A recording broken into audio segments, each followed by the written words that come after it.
Next up is a method that's a little more straightforward and logical, the and, but, therefore method, made popular by Trey Parker and Matt Stone.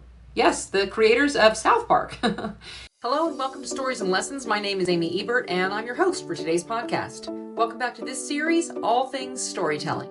Welcome to the final episode of our storytelling series. Over the past few weeks, we've covered the power of stories and how they shape our identities and the way we show up in the world. Today, we're wrapping things up with something really actionable.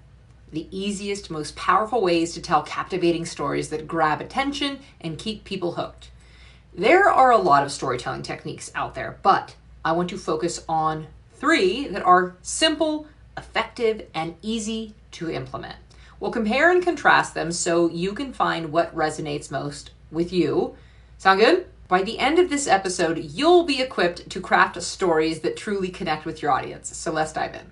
First up, we have the monomyth, or what's more commonly known as the hero's journey. This one is a classic for a reason. It's the backbone of so many timeless stories. Here's how it works. You have a hero. That's you or your audience, right? The hero gets a call to adventure, something that shakes them out of their everyday life. Along the way, they meet challenges, maybe even a mentor, and eventually face a final battle or a major test. Once they've conquered the challenge, they return home transformed, wiser, and stronger. Think of stories like Star Wars, The Lion King, or even Rocky. The hero faces internal and external struggles and emerges victorious. Why it works? It's universal. We all love seeing someone overcome challenges because it mirrors our own lives and struggles. Whether you're telling a personal story or a brand story that positions your customer as the hero of their own journey makes it relatable and empowering.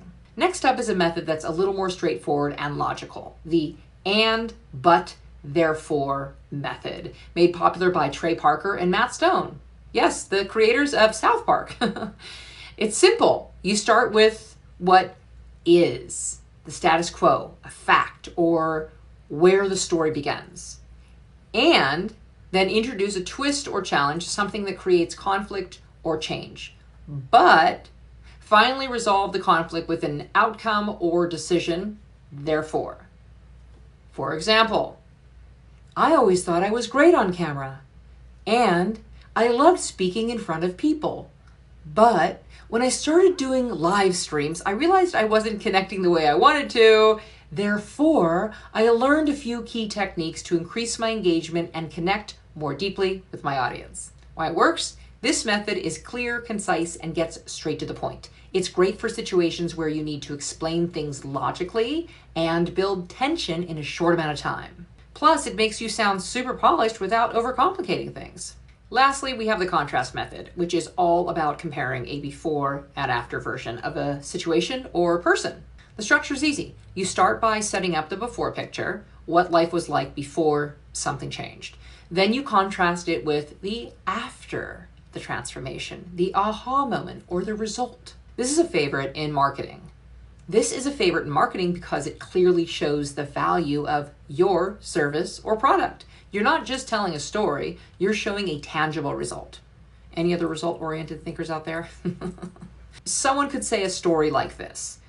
Before I started working on my on-camera presence, I'd freeze up every time the red light blinked. After implementing these techniques, I now feel completely natural and confident in front of the camera. Why it works? People love transformation. Who doesn't love a transformation story? It's real, it's measurable, and it shows that change is possible. Whether you're talking about your own story or showcasing a client's success, this method delivers impact. So which method resonates with you? Tell us in the comments. Maybe it's the hero's journey, right? That connects on a deeper, more emotional level. Or perhaps it's the and, but, therefore method that simplifies storytelling with logic and clarity. Or maybe you like the contrast method for its straightforward transformation. The good news, you don't have to choose just one. The best storytellers mix and match depending on the context, audience, and messaging. And that's exactly what we help you do. Hone in on your unique story so you can connect authentically and powerfully with your audience, whether it's on camera or in your brand. If you're ready to dig deeper into mastering these techniques and discovering which method will best tell your story, we'd love to work with you. Head over to 10xoncamera.com to get on the list for our upcoming programs where we dive into storytelling, on-camera authority, and how to build your personal brand in a way that's engaging, unique, and unforgettable. Having said that, thank you for listening to today's podcast. If you got value from what we've provided, why not spread the love by sharing this episode with someone? Subscribe to or follow the show so you never miss an episode, and give us a positive 5-star review or a thumbs up, depending on which platform you're currently on. For more stories and lessons, check out some of my other episodes in the series. Thank you for showing up, and be well.